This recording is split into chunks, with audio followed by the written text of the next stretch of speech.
اعوذ باللہ من الشیطان الرجیم بسم اللہ الرحمن الرحیم كل الطعام كان حلا لبني إسرائيل إلا ما حرم إسرائيل على نفسه من قبل أن تنزل التوراة قل فأتوا بالتوراة فاتلوها إن كنتم صادقين۔ کھانے کی سب چیزیں بنی اسرائیل کے لیے حلال تھیں مگر وہ جو یعقوب نے خود اپنے اوپر حرام کر لی تھیں اس سے پہلے کہ تورات نازل ہو۔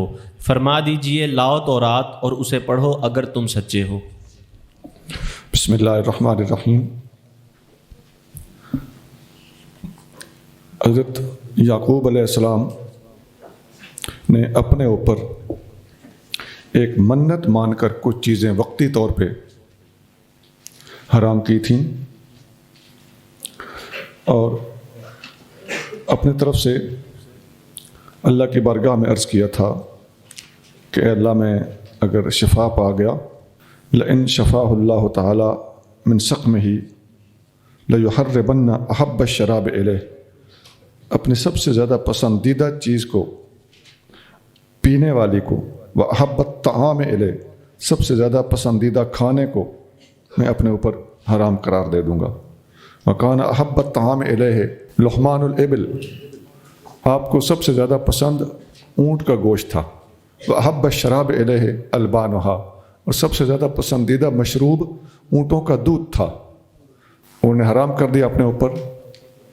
تو یہ ایک لمبی حدیث ہے جس میں یہودیوں نے نبی کریم صلی اللہ علیہ وآلہ وسلم پر مختلف سوالات کیے تھے اور انہوں نے کہا تھا کہ اے ابو القاسم، ہم آپ پر کچھ سوال کرتے ہیں جو نبی کے سوا کوئی اور نہیں بتا سکتا۔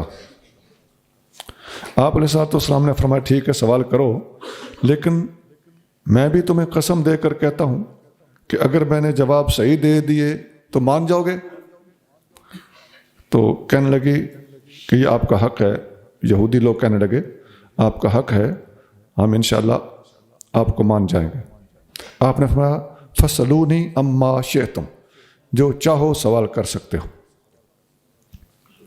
تو انہوں نے پہلا سوال یہ کیا کہ حضرت یعقوب علیہ السلام نے اپنے اوپر تورات کے نازل ہونے سے پہلے کون سی چیز حرام کی تھی؟ اب تورات آئی تو وہ تو اللہ کا حکم تھا، لہٰذا آپ نے خود جو حرام کی ہوئی تھیں وہ چیزیں پھر پیچھے رہ گئیں کیونکہ اللہ کا آرڈر آ گیا۔ پہلے انہوں نے کون سی چیز حرام کی ہوئی تھی؟ دوسرا سوال کہ کیف ماء المرأة وماء الرجل وکیف یکون الذکر منہ، عورت کا پانی اور مرد کا پانی مل کر بچے کو کیسے پیدا کرتے ہیں؟ اگلا سوال کیف ھذا النبی الامی فی النوم، یہ نبی امی جس نبی کے ہونے کا آپ دعویٰ کرتے ہو، اس نبی کی نیند کے بارے میں کتابوں میں کیا لکھا ہوا ہے کہ وہ سوئیں گے کیسے؟ اگر آپ وہی ہیں تو آپ کا جواب ٹھیک ہوگا۔ چوتھا سوال ومن ولیہ من الملائکۃ، اس آنے والے نبی امی کا فرشتوں میں سے کون ولی ہوگا؟ آپ علیہ السلام نے فرمایا میں جواب دینے لگا ہوں اپنے وعدے پہ قائم رہنا۔ پہلے سوال کا جواب یہ ہے کہ حضرت یعقوب علیہ السلام نے بیماری کی حالت میں جو منت مانی تھی وہ اونٹ کے گوشت اور اونٹ کے دودھ کے بارے میں تھی کہ ٹھیک ہو گیا تو ان کو ترک کر دوں گا۔ دوسرا سوال تمہارا تھا کہ عورت کا اور مرد کا پانی اس میں فرق کیا ہوتا ہے؟ نبی کریم صلی اللہ علیہ وآلہ وسلم نے فرمایا ماء الرجل ابیض غلیظ، مرد کا پانی سفید اور گاڑھا ہوتا ہے، وماء المرأة اصفر رقیق، عورت کا پانی پیلا اور پتلا ہوتا ہے۔ سبحان اللہ۔ فأیہما علا، جو بھی ان میں سے غالب آتا ہے کان لہ الولد والشبہ بإذن اللہ، اسی پر بیٹے کی شکل و شباہت جاتی ہے۔ سبحان اللہ۔ اگلا سوال تھا کہ نبی امی کی نیند کیسی ہوگی؟ تو نبی امی کی نیند ایسی ہے کہ ان کی آنکھیں سو جاتی ہیں اور دل جاگتا رہتا ہے۔ اور تمہارا اگلا سوال یہ تھا کہ نبی امی کا ولی کون سا فرشتہ ہوگا، تو اس کا ولی جبریل ہے۔ گرم ہو گئے جی، کہنے لگے پہلے 3 جواب تو ٹھیک ہیں، مگر یہ چوتھا جواب نا یہ ہمیں پسند نہیں آیا، یہ جبریل تو ہمارا ازلی دشمن ہے، اس کے علاوہ کسی اور فرشتے کا نام لیتے تو ہم نے آپ کو 100% مان جانا تھا۔ یہ حدیث مسند احمد میں ہے، حدیث نمبر 2514 ہے۔ اس سے پہلے آپ دیکھ چکے ہیں کہ عبداللہ بن سلام نے بھی نبی کریم صلی اللہ علیہ وسلم پر 3 سوال کیے تھے کہ قیامت کی پہلی نشانی کون سی ہے، جنتیوں کی پہلی ڈش کون سی ہے، یاد آ گئی نا حدیث؟ تو یہاں 4 سوال ہوئے تھے اور ان کے جواب بھی نبی کریم صلی اللہ علیہ وسلم نے عطا فرمائے۔ ایک بات اور کرتا چلوں، یہ جو مرد اور عورت کے پانی میں فرق بتایا گیا ہے، طب کے ماہرین جانتے ہیں کہ مرد کا مزاج کیا ہے اور عورت کا مزاج کیا ہے۔ مرد کے مزاج کے اندر، اس کی طبیعت اور مزاج کے اندر یہ چیز شامل ہے، اسی کا یہ نتیجہ ہے کہ اس کا پانی سفید ہوتا ہے اور گاڑھا ہوتا ہے۔ گاڑھا بھی ہو یہ سوداویت ہے، اور سفید بھی ہو یہ بلغمی مزاج ہے۔ اور مرد کا مزاج سرد، خشک اور بلغمی ہوتا ہے، اور عورت کا مزاج، اس کا پانی پیلا ہونا، اس کا سبب عورت کا مزاج صفراوی ہونا ہے۔ مرد کے اعضاء اپنے مزاج کے اعتبار سے سوداوی بلغمی ہوتے ہیں، اور خواتین کے اعضاء اور مخصوص انگ اپنے مزاج کے لحاظ سے صفراوی ہوتے ہیں، اس لیے ان کا رنگ پیلا ہوتا ہے۔ اس پر اگر میں طویل سے خطاب کروں تو انسانی مزاجوں کو آپ کے سامنے عرض کرتے وقت، اس کی تفصیل بتاتے وقت، اللہ اس کے رسول صلی اللہ علیہ وسلم کا جو دیا ہوا طبی اصول اور بیسز ہیں، ان کی بنیاد پر دنیا کے اندر ایک بہترین طبی نظام قائم ہو سکتا ہے۔ جدید طب، اور جسے سنگل آرگن تھیوری کا نام دیا جا رہا ہے، مفرد اور سنگل اعضاء کی بیس پر، اور ایک ایک عضو کی خرابی پر یہ سارا دار و مدار ہوتا ہے۔ کسی بھی وقت کسی بندے کو 2 بیماریاں نہیں لگ سکتی، اس بات کو سمجھنا ہے، جلدی نہیں کرنی۔ علامتیں مختلف ہو سکتی ہیں، وہ علامات اور سمپٹمز ہوں گے، اندر خرابی ایک ہے۔ خیر یہ موضوع لمبا نہ ہو جائے، ہومیوپیتھی والے بھی جو سنگل ریمیڈی پہ زور دیتے ہیں، اس کے تانے بانے بھی اسی سے جڑتے ہیں۔ وہ ایک دوا کامن سلیکٹ کرتے ہیں جو تمام سمپٹمز کے اوپر پوری اتر رہی، اور 3 میجر اعضاء رئیسہ، دل، دماغ اور جگر۔ اعضاء رئیسہ کون کون سے اعضاء ہیں، اس پر بھی حکماء کا اختلاف ہے۔ ایک مختار قول اور زیادہ جو پسندیدہ قول ہے وہ بتا رہا ہوں، دل، دماغ اور جگر۔ پورے کا پورا جسم یا دل کے تحت کچھ اعضاء کام کرتے ہیں، کچھ دماغ کے تحت کام کرتے ہیں، اور کچھ جگر کے تحت کام کرتے ہیں۔ دل کے تحت کام کرنے والے اعضاء کو عصبی اعضاء کہا جاتا ہے، قلبی اعضاء کہا جاتا ہے۔ جگر کے تحت کام کرنے والے اعضاء کو کبدی اعضاء، غدی اعضاء، غدود والے اعضاء کہا جاتا ہے۔ ان کے تحت سارے غدود آتے ہیں۔ آپ کا لیور ایک خود غدود ہے، تلی ایک غدود ہے، گردے غدود ہیں، یہ غدہ نخامیہ غدود ہے، یہ جو ادھر گلڑ ہوتا ہے یہ غدود ہے، یہ پروسٹیٹ گلینڈز ہوتے ہیں یہ غدود ہیں، ٹیسٹیکلز یہ غدود ہیں، عورت کا رحم ایک غدود ہے۔ یعنی پورے جسم میں غدود کا جال پھیلا ہوا ہے۔ اور کچھ اعضاء دماغ کے تحت کام کرتے ہیں، جن کو اعصابی اور نرو سسٹم کے تحت کام کرنے والے اعضاء کہا جاتا ہے۔ اور 3 ہی قسم کے ٹیشوز انسان کے جسم میں پائے جاتے ہیں، نروز ٹیشوز، نروز دماغ کے تحت کام کرنے والے، اور مسکولر ٹیشوز دل کے تحت کام کرنے والے، اور ایپیتھیلیل ٹیشوز جو جگر کے تحت کام کرتے ہیں۔ ان 3 قسم کے ٹیشوز کو انگلش کے میں نے یہ آپ کو بتا دیا، اور طبی زبان میں سوداوی، صفراوی اور اعصابی ٹیشوز اور خلیے کہا جاتا ہے۔ اور اگر علاج کی بیس ان کو سمجھ کے رکھی جائے تو ان کے اندر ہی کمی یا بیشی بیماری کا سبب بنتی ہے، اور ان کو اگر سمجھ لیا جائے، یہی چیزیں نبض کے ذریعے سمجھی جاتی ہیں۔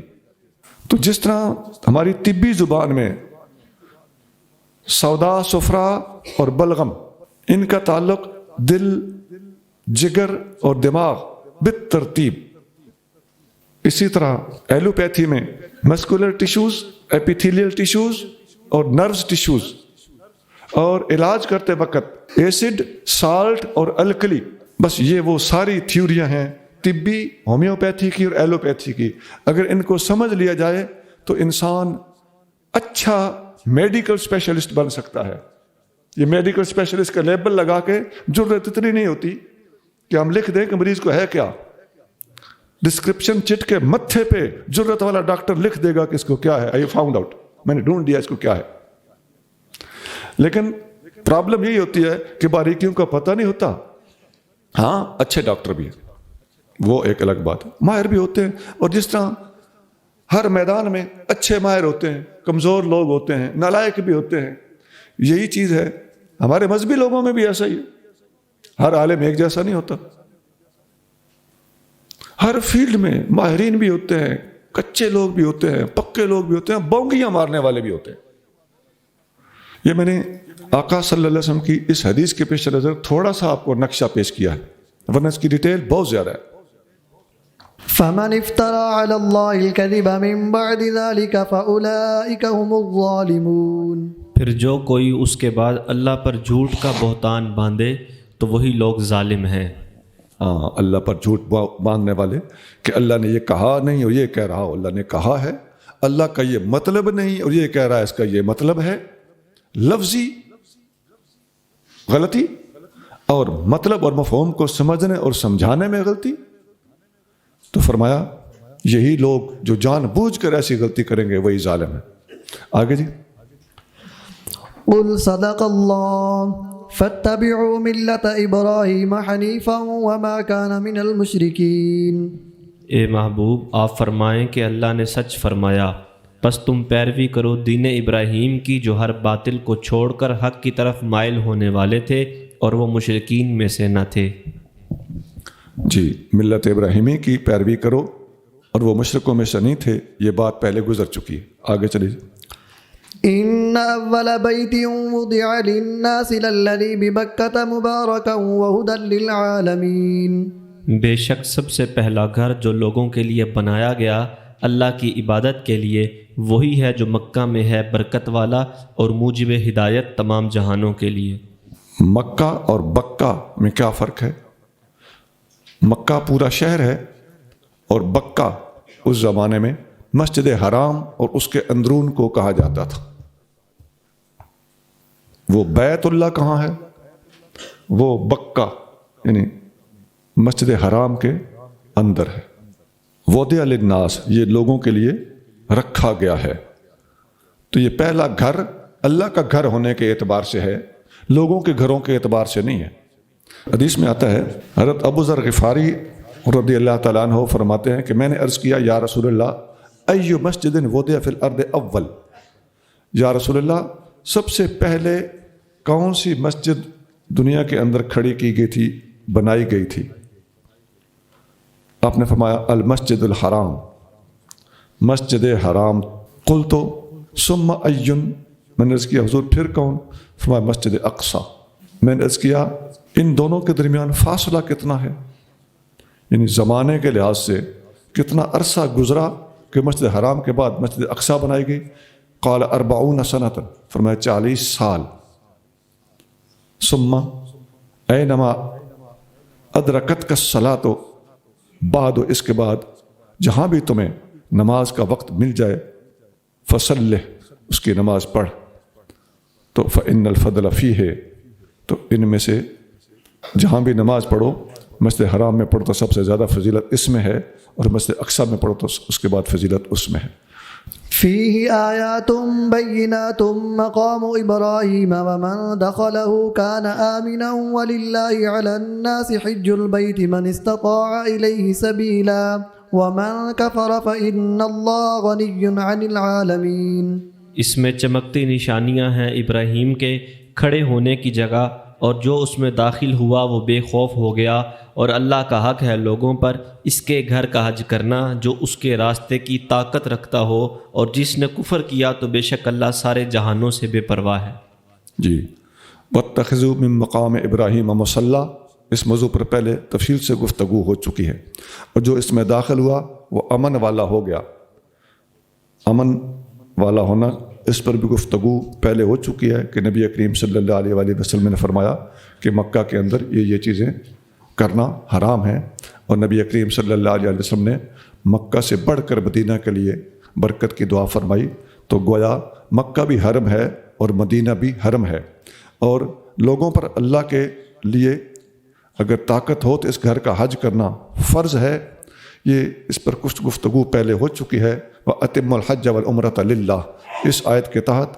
اور یہاں ایک حدیث جو وہاں بتائی تھی وہ یہاں پھر آ رہی ہے کہ ایک صحابی نے عرض کیا یا رسول اللہ کیا ہر سال حج فرض ہے؟ تو آپ نے فرمایا، آپ چپ رہے، بار بار سوال ہوا تو آپ نے فرمایا کہ اگر میں کہہ دیتا کہ ہر سال حج فرض ہے تو ہو جانا تھا، زیادہ سوال کرنا مناسب نہیں۔ تو سوال ہوا کہ ایک آدمی نے پوچھا ما یوجب الحج، یا رسول اللہ حج کس بندے پر کون سی چیز کی وجہ سے واجب ہوتا ہے؟ قال الزاد والراحلۃ، فرمایا راستے کا سفر اور سواری۔ یہ حدیث بھی پہلے گزر چکی ہے۔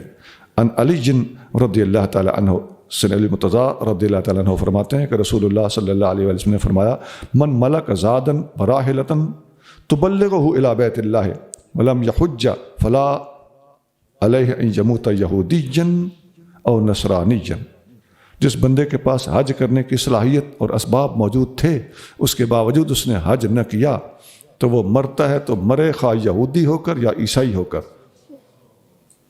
آگے آپ نے آیت پڑھی وَلِلَّهِ عَلَى النَّاسِ حِجُّ الْبَيْتِ، یہی وہ آیت ہے جو یہ ہمارے سامنے ہے۔ یہ پڑھ کے آپ کریم رضی اللہ تعالیٰ عنہ نے نبی کریم صلی اللہ علیہ وسلم کا یہ فرمان سنایا۔ ترمذی حدیث نمبر 812۔ ایک حدیث میں ہے ایک سے زیادہ حج کرنا کیسا ہے؟ سوال یہ تھا، تو آپ علیہ الصلوۃ والسلام نے فرمایا مرتن واحدتن، حج ایک ہی بار فرض ہے، فمن زاد فہو تطوع، جس نے ایک سے زیادہ حج کیے تو وہ حج نفلی ہوں گے۔ ابو داؤد حدیث نمبر 1721، انہیں دوبارہ جانا منع نہیں ہے لیکن وہ حج نفلی ہوگا۔ ابو داؤد 1721۔ ابو شریح کہتے ہیں کہ انہوں نے عمر بن سعید سے کہا جب کہ وہ مکہ پر اپنی فوج بھیجنے لگے تھے، قاضی شریح نے فرمایا اذن لی ایھا الامیر احدثک قولا قام بہ النبی صلی اللہ علیہ وسلم الغدا من یوم الفتح، میں آپ کو ایک حدیث سناتا ہوں، مجھے اجازت دیجیے۔ نبی کریم صلی اللہ علیہ وسلم نے فتح مکہ کے دوسرے دن کھڑے ہو کر خطاب فرمایا سمعتہ اذنایا ووعاہ قلبی، حضور کا وہ فرمان میں نے ان کانوں سے سنا اور اس دل نے یاد رکھا۔ وہ منع کرنا چاہ رہے تھے کہ مکے پر چڑھائی نہ کرنا، تو مکے پر چڑھائی کرنے اور حملہ کرنے سے منع کرنے کے لیے قاضی شریح یہ بات بتا رہے ہیں رضی اللہ تعالیٰ عنہ۔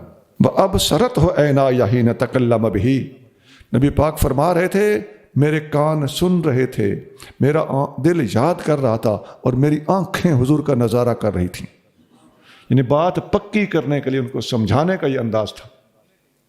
حمد اللہ وثنا علیہ، حضور صلی اللہ علیہ وسلم نے اللہ کی حمد اور ثنا بیان فرمائی۔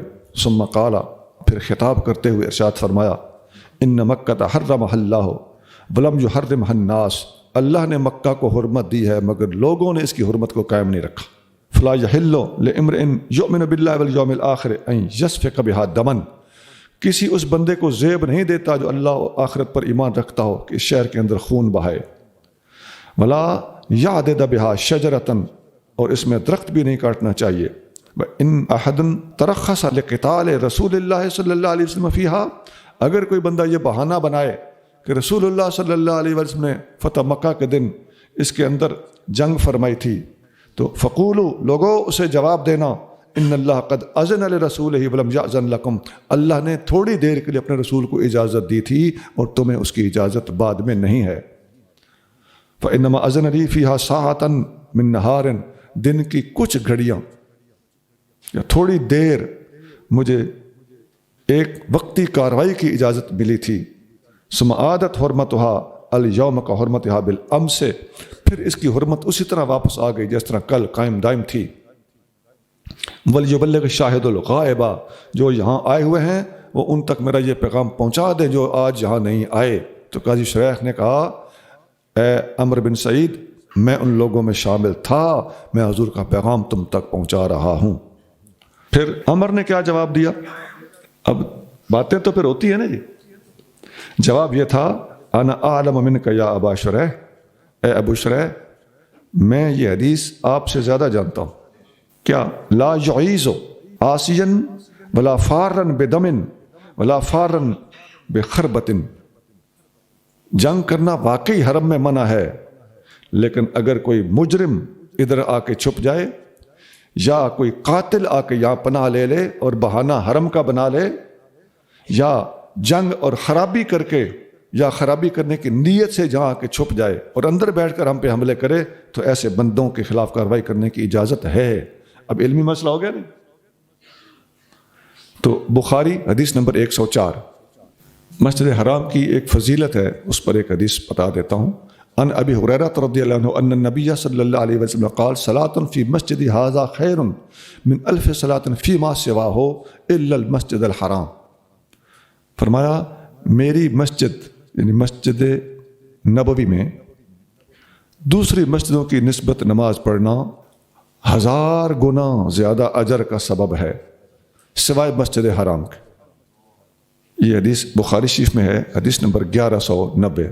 قل یا اہل الکتاب لم تکفرون بآیات اللہ واللہ شہید علی ما تعملون. فرما دیجئے اے اہل کتاب کیوں کفر کرتے ہو اللہ کی آیتوں سے اور اللہ گواہ ہے تمہارے سب کاموں پر. آیت آسان ہے، اللہ کی آیتوں کا انکار کیوں کرتے ہو؟ آگے چلیے جی. قل یا اہل الکتاب لم تصدون عن سبیل اللہ من آمن تبغونها عوجا وانتم شہداء وما اللہ بغافل عما تعملون. فرما دیجئے اے کتاب والو تم کیوں روکتے ہو اللہ کی راہ سے ایمان والوں کو، ان کی راہ کو بھی ٹیڑھا کرنا چاہتے ہو حالانکہ تم خود اس کے حق ہونے کے گواہ ہو اور اللہ تمہارے کسی کام سے بے خبر نہیں. اے اہل کتاب لما تصدون عن سبیل اللہ، اللہ کی راہ سے کیوں روکتے ہو؟ نبی کریم صلی اللہ علیہ وآلہ وسلم اللہ کی راہ دکھاتے تھے، صحابہ کرام اللہ کی راہ پر چلتے تھے، اور یہ لوگ راستے میں روڑے اٹکاتے تھے. تو خود نہ چلنا ان لوگوں کا، یہود و نصارہ کا اللہ کی راہ پہ نہ چلنا ایک جرم، اور چلنے والوں کو روکنا ان کا دوسرا جرم تھا. اور فرمایا تبغونہا عوجا، اور تم صرف اور صرف تمہارا مقصد اور مشن کیا ہے؟ ٹیڑھا پن پیدا کرنا. آگے چلیے. یا ایہا الذین آمنوا ان تطیعوا فریقا من الذین اوتوا الکتاب یردوکم بعد ایمانکم کافرین. اے ایمان والو اگر تم کہا مانو اہل کتاب کے ایک گروہ کا تو وہ تمہارے ایمان کے بعد تمہیں کفر کی طرف لوٹا دیں گے. یہ تقریباً آیت اپنے مکمل مفہوم کے ساتھ اس سے پہلے سورۃ بقرہ میں آیت نمبر 69 گزر چکی ہے. آگے چلیے. وَكَيْفَ تَكْفُرُونَ وَأَنْتُمْ تُتْلَى عَلَيْكُمْ آيَاتُ اللَّهِ وَفِيكُمْ رَسُولُهُ وَمَنْ يَعْتَصِمْ بِاللَّهِ فَقَدْ هُدِيَ إِلَى صِرَاطٍ مُسْتَقِيمٍ. اور تم کیوں کر کفر کرو گے حالانکہ تم پر اللہ کی آیتیں پڑھی جاتی ہیں اور تم میں اس کا رسول جلوہ فرما ہے، اور جس نے اللہ کا سہارا لیا تو بے شک اسے ہدایت کی گئی سیدھے راستے کی طرف. کیف تکفرون وانتم تتلی علیکم آیات اللہ وفیکم رسولہ، تم کفر کیسے کر سکتے ہو کہ قرآن تمہارے سامنے اتر رہا ہے، اللہ کے رسول تمہارے اندر موجود ہے. تو اتنی واضح دلائل، نشانیاں اور معجزات تمہارے سامنے ہوں تو پھر بھی تمہارا انکار کرنا تک تو کوئی نہیں بنتا. حدیث میں آتا ہے ان عمر بن شعیب ان ابیہ ان جدہ قال قال رسول اللہ صلی اللہ علیہ وآلہ وسلم، نبی کریم صلی اللہ علیہ وسلم نے صحابہ اکرام سے پوچھا ای الخلق اعجب الیکم ایمانا، بتاؤ مخلوق میں سے کون لوگ ہیں جن کا ایمان مضبوط تر ہے، سب سے زیادہ پسندیدہ ہے؟ قالوا الملائکۃ، صحابہ نے اس کے حضور فرشتے، قال وما لهم لا يؤمنون وهم عند ربهم، آپ نے فرمایا وہ ایمان کیوں نہ لائیں جبکہ وہ اپنے رب کے پاس موجود ہیں۔ قالوا فالنبیون، صحابہ نے عرض کیا پھر نبیوں کا ایمان مضبوط ترین ہوگا۔ قال وما لهم لا يؤمنون والوحی ينزل علیہم، فرمایا وہ ایمان کیوں نہ لائیں جبکہ وہی ڈائریکٹ ان کے اوپر آتی ہے۔ قالوا فنحن، صحابہ نے عرض کیا حضور پھر ہم ہوں گے۔ قال وما لكم لا تؤمنون وانا بین اظہرکم، تم ایمان کیسے نہیں لاؤ گے جبکہ میں تمہارے اندر موجود ہوں، 24 گھنٹے معجزات دیکھ رہے ہو۔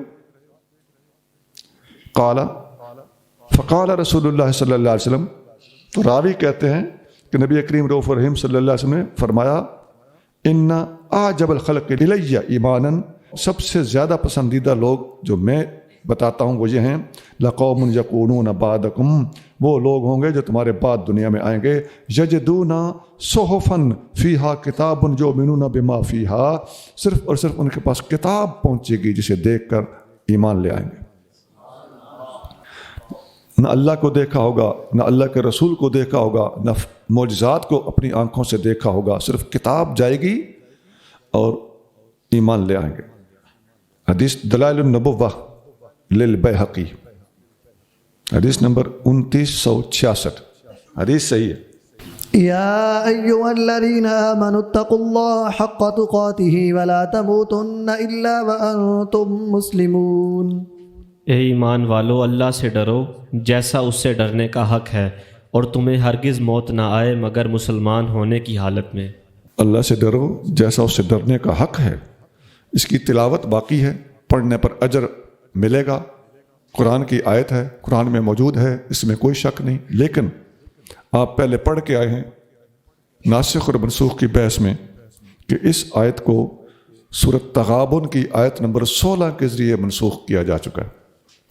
انس بن مالک رضی اللہ تعالیٰ عنہ فرماتے ہیں کہ جہاں تک اللہ سے ڈرنے کا حق ہے، حق تو ادا کو نہیں کر سکتا، اس لیے صحابہ کرام اس آیت کے نزول پر ڈر گئے تھے کہ ہم حق کیسے ادا کریں گے۔ ڈرنے کا حکم ہے سر آنکھوں پر، لیکن حق ادا کرنے کا حکم ہے تو ہم ہو سکتا ہے حق ادا نہ کر سکیں، تو اس لیے اس آیت کو سورۃ تغابن کی آیت نمبر 16 سے منسوخ کیا گیا، فاتقوا اللہ ما استطعتم، جتنا ہو سکے اللہ سے ڈرو۔ تو اب اللہ کے ڈرنے کے بارے میں حضرت انس بن مالک فرماتے ہیں کہ اپنی زبان پر کنٹرول کرنا اللہ سے ڈرنے کا بہترین حصہ ہے۔ یہ ابن ابی حاتم جلد دوم صفحہ 445 پر انس بن مالک رضی اللہ عنہ کا فرمان موجود ہے۔ واعتصموا بحبل الله جميعا ولا تفرقوا واذكروا نعمة الله عليكم إذ كنتم أعداء فألف بين قلوبكم فأصبحتم بنعمته إخوانا وكنتم على شفا حفرة من النار فأنقذكم منها كذلك يبين الله لكم آياته لعلكم تهتدون۔ اور اللہ کی رسی کو سب مل کر مضبوطی کے ساتھ تھام لو اور آپس میں جدا نہ ہو، اور یاد کرو اپنے اوپر اللہ کی نعمت کو جب تم آپس میں دشمن تھے تو اس نے تمہارے دلوں میں الفت پیدا کر دی تو تم اس کے فضل سے آپس میں بھائی بھائی ہو گئے، اور تم نارے جہنم کے گڑھے کے کنارے پر تھے تو اس نے تمہیں اس سے بچا دیا۔ اسی طرح اللہ تمہارے لیے اپنی آیتیں بیان فرماتا ہے تاکہ تم ہدایت پاؤ۔ وَاعْتَصِمُوا بِحَبْلِ اللَّهِ جَمِيعًا وَلَا تَفَرَّقُوا، اللہ کی رسی کو سارے مل کر مضبوطی سے تھام لو اور آپس میں متفرق نہ ہو۔ اللہ کی رسی سے کیا مراد ہے؟ عن ابی سعید الخدری قال قال رسول اللہ صلی اللہ علیہ وآلہ وسلم کتاب اللہ هو حبل اللہ الممدود من السماء الى الارض، اللہ کی کتاب اللہ کی وہ رسی ہے جو آسمان سے لٹکائی گئی ہے زمین تک پہنچتی۔ یہ حدیث مسند احمد میں ہے، حدیث نمبر 11104 11104، سند صحیح ہے کہ اللہ کی رسی قرآن ہے، اللہ کی کتاب ہے۔ ایک حدیث میں آتا ہے ان ابی ہریرہ قال قال رسول اللہ صلی اللہ علیہ وسلم ان اللہ یرضی لکم ثلاثا ویکرہ لکم ثلاثا، اللہ 3 چیزیں تم سے پسند کرتا ہے اور 3 کو ناپسند کرتا ہے. فیرضا لکم 3 چیزیں پسند کرتا ہے. ان تعبدوہ ولا تشرکوا بہ شیئا وان تعتصموا بحبل اللہ جمیعا ولا تفرقوا. اللہ کی عبادت کرو، اللہ کے ساتھ کسی کو شریک نہ بناؤ، اور اللہ کی رسی کو مضبوطی سے تھامے رکھو اور تفرقہ بازی میں مت پڑو. وَيَكْرَهُ لَكُمْ، اور جو 3 چیزیں اللہ تعالیٰ تم سے ناپسند کرتا ہے وہ ہے قیل وقال، غیر ضروری بحث، چونکہ چنانچہ. تصریحات موجود ہونا تو بال کی کھال اتارنے والا سمجھ لو کہ اللہ تعالیٰ کی ناپسندیدگی کا شکار ہو چکا ہے. اور وکثرت السوال، زیادہ سوال کرنا، یہ بھی باریکیوں میں پڑھنا ہوتا ہے. واضاعۃ المال، اور مال ضائع کرنا، فضول خرچی کرنا، اسراف کرنا. یہ حدیث مسلم شریف میں 1715. اللہ کی رسی، اللہ کی کتاب جو قرار دیا گیا، تو اس کے بارے میں حدیث شریف میں آتا ہے کہ سیدنا علی المرتضیٰ رضی اللہ تعالی عنہ نے فرمایا سمعت رسول اللہ صلی اللہ علیہ وسلم یقول، نبی کریم صلی اللہ علیہ وسلم کو میں نے فرماتے ہوئے سنا، الا انہا ستکون فتنۃ، خبردار میرے بعد فتنے ہوں گے. میں نے عرض کیا مل مخرج منہا یا رسول اللہ، حضور فتنوں کے دنوں میں فتنوں سے بچنے کا طریقہ کیا ہوگا؟ آپ علیہ السلام نے فرمایا کتاب اللہ، اللہ کی کتاب فتنوں سے بچنے کا ذریعہ. اس وقت جس صورتحال سے ہم آپ دو چار ہیں، اس صورتحال میں اگر ہم کتاب اللہ کو پڑھیں پڑھائیں تو کون سبق دے رہا ہے؟ نبی کریم صلی اللہ علیہ وسلم یہ حکم دے رہے ہیں. تو اب نبی کریم صلی اللہ علیہ وسلم کے مشن سے محبت کی اللہ میں توفیق عطا فرمائے، اس مشن سے دشمنی کرنے سے پناہ عطا فرمایا. کتاب اللہ ہے، اللہ کی کتاب فتنوں سے بچنے کا علاج ہے. فیہ نبأ ما کان قبلکم وخبر ما بعدکم، تمہارے سے پہلے والی اس میں خبریں ہیں اور بعد والی اطلاعات ہیں. وحکم ما بینکم، اور تمہارے آپس کے جو معاملات ہیں ان کے لیے اس کے اندر فیصلے موجود ہیں. وَهُوَ الْفَصْلُ لَيْسَ بِالْهَزْلِ، یہ فیصلہ کن چیز ہے، قرآن کوئی مذاق نہیں ہے. من ترکہ من جبار قسمہ اللہ، جو اس چیز کو شدت اور سختی سے کام لیتے ہوئے ترک کرے گا، اللہ اس کے پرخچے اڑا دے گا. جو اس کے علاوہ کسی اور چیز میں ہدایت تلاش کرے گا، اللہ اسے گمراہ کرے گا. وَهُوَ حَبْلُ اللَّهِ الْمَتِينُ، یہ اللہ کی مضبوط رسی ہے. وَهُوَ الذِّكْرُ الْحَكِيمُ، یہ اللہ تعالیٰ کا ذکر حکیم ہے. وَهُوَ الصِّرَاطُ الْمُسْتَقِيمُ، یہی سیدھا راستہ ہے. هُوَ الَّذِي لَا تَزِيغُ بِهِ الْأَهْوَاءُ، قرآن وہ چیز ہے جس کے سامنے خواہشات بھی ٹیڑھی نہیں ہوتی. وَلَا تَلْتَبِسُ بِهِ الْأَلْسِنَةُ، اور زبانیں اس سے غلط طرف چل نہیں پڑتی. وَلَا يَشْبَعُ مِنْهُ الْعُلَمَاءُ، اس سے پڑھ کے اس کو سمجھ کے علماء رجیں گے نہیں. وَلَا يُخْلَقُ عَنْ كَثْرَةِ الرَّدِّ، بار بار پڑھنے سے دل نہیں اکتائے گا. وَلَا تَنْقَضِي عَجَائِبُهُ، اور قرآن کے عجائبات سامنے آتے ہی رہیں گے. یہ طویل حدیث ہے، ترمذی حدیث نمبر 2906. اس کے تمام اجزاء کے شواہد قرآن و سنت میں موجود ہیں، بلکہ قرآن اس کا شاہد ہے. اور یہ تفرقے کے حوالے سے وَلَا تَفَرَّقُوا، ایک حدیث سن لیں. ان انس بن مالک رضی اللہ عنہ قال قال رسول اللہ صلی اللہ علیہ وسلم ان بنی اسرائیل افترقت علی 71 فرقۃ، بنی اسرائیل میں 71 فرقے ہوئے تھے اور میری امت میں 72 فرقے ہوں گے، سب کے سب جہنمی ہوں گے ایک کے سوا. عرض کیا گیا یا رسول اللہ وہ ایک کون سا ہوگا؟ تو آپ علیہ الصلوۃ والسلام نے مٹھی بند کر کے ایسے بتایا، فرمایا الجماعت، وہ جماعت ہوگی. اور آیت پڑھی وَاعْتَصِمُوا بِحَبْلِ اللَّهِ جَمِيعًا وَلَا تَفَرَّقُوا، مٹھی بند کر کے ایسے کر کے دکھا کے سمجھا کے پوری حدیث سنا کے آخر میں آیت پڑھی. یہ حدیث ابن جریر میں ہے اور ابن ماجہ میں ہے. ابن ماجہ حدیث نمبر 3993، اور یہ حدیث ترمذی میں بھی ہے. وہاں اس کے الفاظ یہ ہیں، یہاں فرمایا کہ وہ جماعت ہوگی. اور ترمذی کے اندر جو حدیث ہے اس میں فرمایا ما انا علیہ و اصحابی، نجات پانے والا وہ فرقہ ہوگا جو میرے راستے پہ ہوگا اور میرے صحابہ کے راستے پہ ہوگا.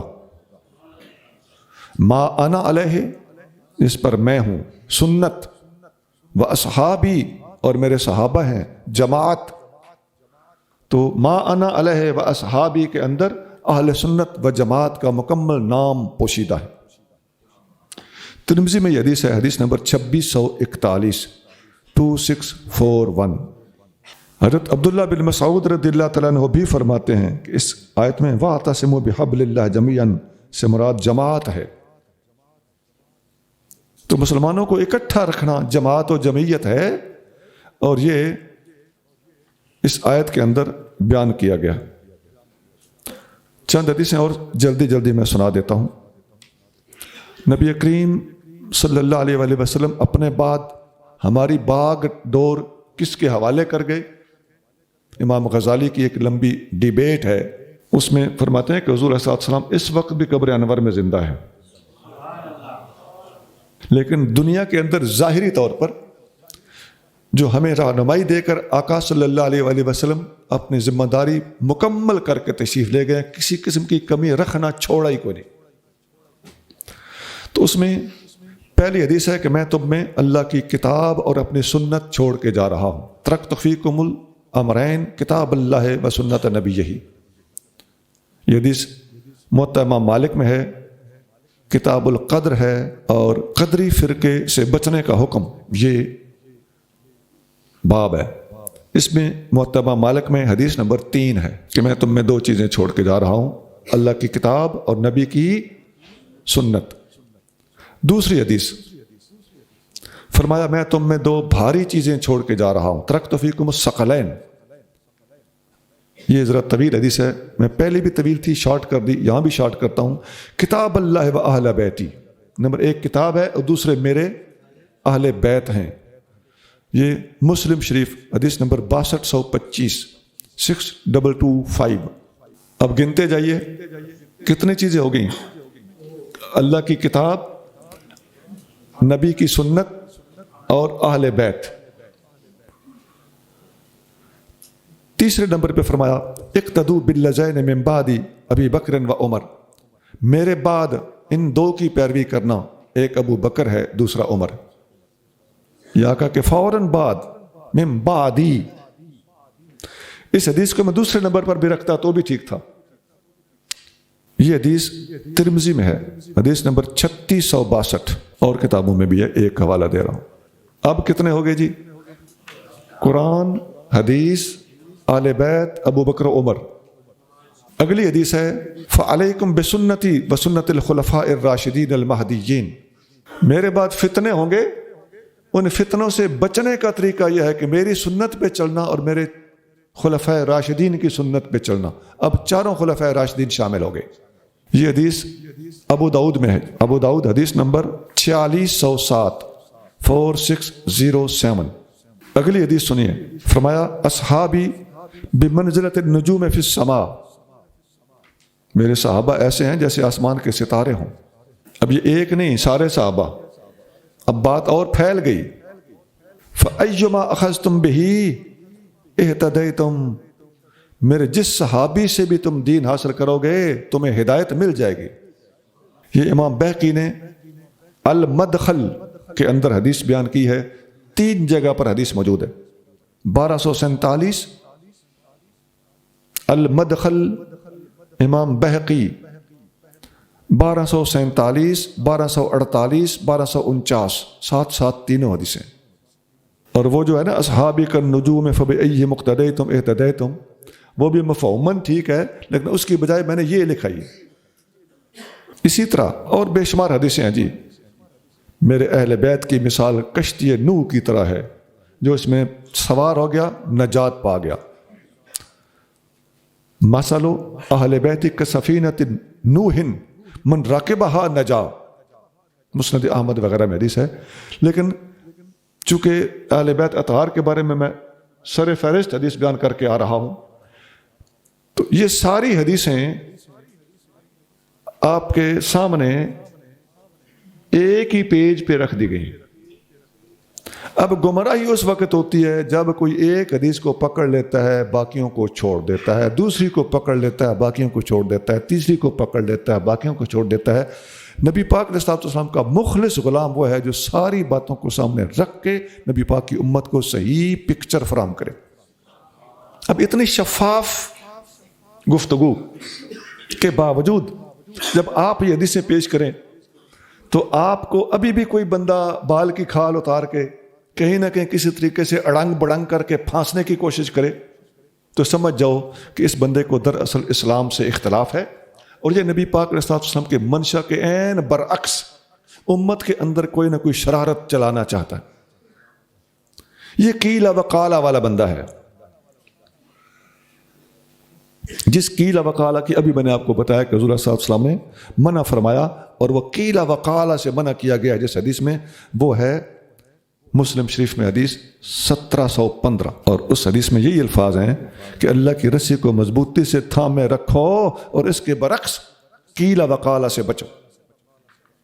وَلْتَكُن مِّنكُمْ أُمَّةٌ يَدْعُونَ إِلَى الْخَيْرِ وَيَأْمُرُونَ بِالْمَعْرُوفِ وَيَنْهَوْنَ عَنِ الْمُنكَرِ وَأُولَٰئِكَ هُمُ الْمُفْلِحُونَ. اور تم میں سے ایک گروہ ایسے لوگوں کا ہونا چاہیے کہ وہ بھلائی کی طرف بلائیں اور اچھے کاموں کا حکم دیں اور برے کاموں سے روکیں, اور وہی اپنی مراد کو پہنچنے والے ہیں. وَلْتَكُن مِّنكُمْ أُمَّةٌ, تم میں ایک گروہ ایسا ہونا چاہیے جو اسلام کی طرف دعوت دے. یہاں خیر سے مراد اسلام لی گئی ہے, نیکی کا حکم دیں اور برائی سے روکیں. تو مجموعی مشن کیا ہے؟ اسلام کی دعوت, اور نیکی کا حکم اور برائی سے روکنا کیا ہے؟ یہ دونوں محاذوں پر ہے. اسلام کے خلاف جو کچھ ہے وہ برائی ہے, اسلام کے اندر جو کچھ ہے وہ نیکی ہے. اور یہ دوسرا محاذ اس کا کون سا ہے؟ مسلمانوں کے اندر. مسلمان خود بھی غلطی کرے تو اسے نیکی کا حکم دو اور برائی سے روکو, اور بیرونی سطح پر بھی اندرونی سطح پر بھی نیکی کا حکم دینا ہے, برائی سے منع کرنا ہے. لیکن ٹارگٹ کیا ہے؟ وہ سب سے پہلے بیان فرمایا یدعون الی الخیر. تمہارا اصل ٹارگٹ, اصل مشن, جو سارے کام کے بعد تم نے جس مقصد کو پانا ہے وہ اسلام کی دعوت.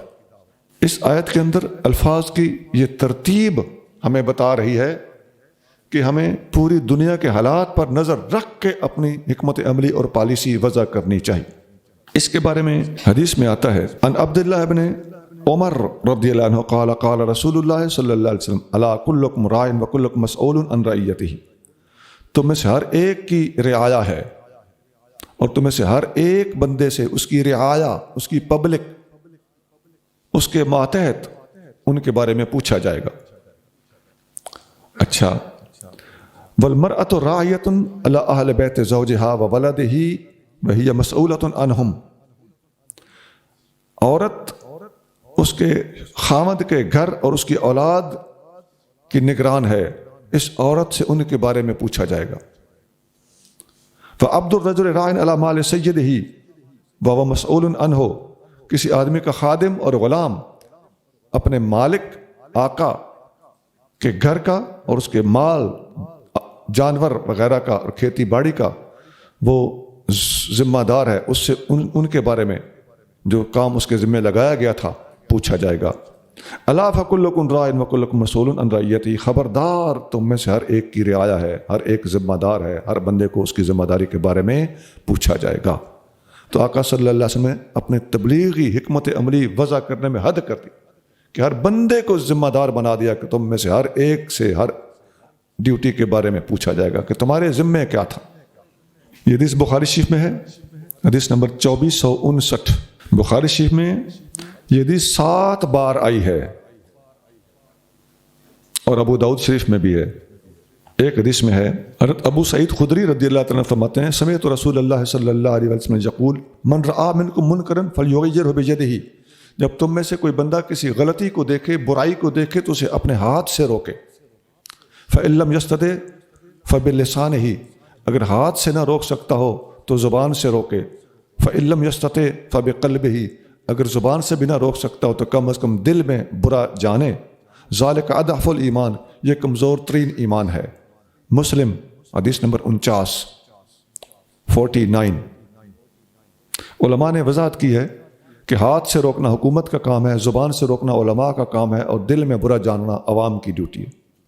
ایک حدیث میں ہے اللہ کی قسم تمہیں ضرور نیکی کا حکم دینا ہوگا، برائی سے روکنا پڑے گا، ورنہ اگر تم نے کہا نا کہ جی اس کا کام ہے یہ جانے مجھے کیا نہیں. آقا نے فرمایا لَيُوشِكَنَّ اللَّهُ أَن يَبْعَثَ عَلَيْكُمْ عِقَابًا مِّنْ عِنْدِهِ، اگر تم نیکی کا حکم نہیں دو گے، برائی سے نہیں روکو گے، تو اللہ تعالیٰ کی طرف سے اکٹھا عذاب آئے گا.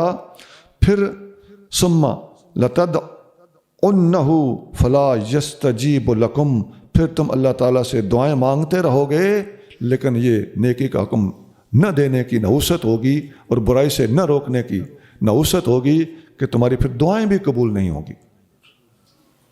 مسند احمد اور ترمذی حدیث نمبر 2169. ایک حدیث میں آتا ہے ایک جہاز میں کچھ بندے سوار ہوں، کچھ اوپر کی منزل پر کچھ نیچے کی منزل پر. سمندری جہاز کی بات ہو رہی ہے. تو نیچے کی منزل والے پانی لینے کے لیے اوپر آتے تھے، تو تکلیف سے بچنے کے لیے انہوں نے سوچا کہ نیچے سے سمندر میں سے جہاز میں سوراخ کر لیتے ہیں تو کام آسان ہو جائے گا. تو اوپر والوں نے جب دیکھا کہ ٹھک ٹھک تو ہو رہی ہے، لیکن نہیں پوچھا کہ کیا ہو رہا ہے، ان کو منع نہیں کیا کہ سوراخ کرو گے سارے ڈوبیں گے. انہوں نے نیچے سے اپنی سہولت کے لیے سوراخ کر دیا اور پانی اندر آیا تو سارے کا سارا جہاز ڈوب گیا. ڈبونے والے نے یہ نہیں دیکھا کہ نیچے والوں کا قصور ہے، صرف نیچے والوں کو ڈبو دوں. نیچے والے ڈوبے تو اوپر والے ساتھ ہی ڈوب گئے، کیونکہ انہوں نے منع نہیں کیا تھا، اس کی نحوست ان پر پڑ گئی. حضور صلی اللہ علیہ وسلم نے بڑی پیاری مثال دے کر سمجھایا ہے تم ایک ہی سواری کے سوار ہو، اور اگر ایک بندہ برائی کرے گا دوسرا نہیں روکے گا تو وہ اس کی برائی اس کو دوسرے کو بھی لے ڈوبے گی.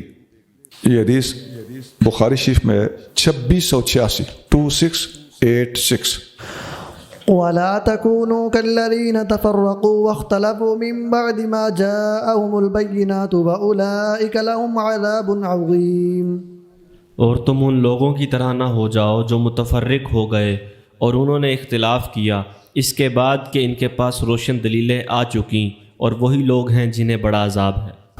ہاں، ان لوگوں کی طرح نہ ہو جانا جنہوں نے تفرقہ ڈالا. کیسے؟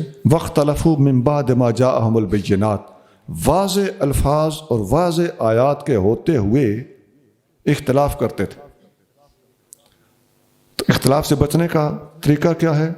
واضح الفاظ آ جائیں، محکمات آ جائیں تو متشابہات کا سہارا لے کے انتشار نہ پھیلاؤ. ایک حدیث میں حضرت فاروق اعظم رضی اللہ تعالیٰ عنہ کا ایک خطاب موجود ہے. انہوں نے ایک جگہ پہ کھڑے ہو کر فرمایا اے لوگو، رسول اللہ صلی اللہ علیہ وآلہ وسلم اسی جگہ پر ایک دن کھڑے ہو گئے جہاں میں آج کھڑا ہوں. آپ نے ارشاد فرمایا، آقا نے فرمایا اوصیکم باصحابی، میں تمہیں اپنے صحابہ کے بارے میں وصیت کرتا ہوں، ان کا احترام، ان کی پیروی، اس کو اختیار کرنا.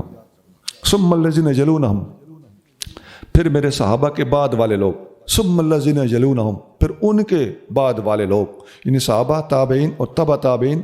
فرمایا ثم یفش الکذب، اس کے بعد جھوٹ پھیل جائے گا. حتیٰ یحلف الرجل ولا یستحلف، حتیٰ کہ ایک بندہ حلف اٹھاتا پھرے گا حالانکہ کسی نے قسم مانگی نہیں تھی، خود بخود قسمیں دیتا پھرے گا. گواہی نہیں مانگی جائے گی مگر گواہیاں بڑھ چڑھ کے دینا شروع کر دے گا. خبردار، میرے بعد ایک مرد اور ایک عورت، دو بندے علیحدہ کمرے میں کبھی نہ بیٹھنا جو نامحرم ہوں. کیوں؟ ایسے دو بندوں کے ساتھ تیسرا شیطان ہوتا ہے. علیکم بالجماعت، میری امت کی جماعت کے ساتھ لگ کے رہنا، جماعت کا ساتھ کبھی نہ چھوڑنا.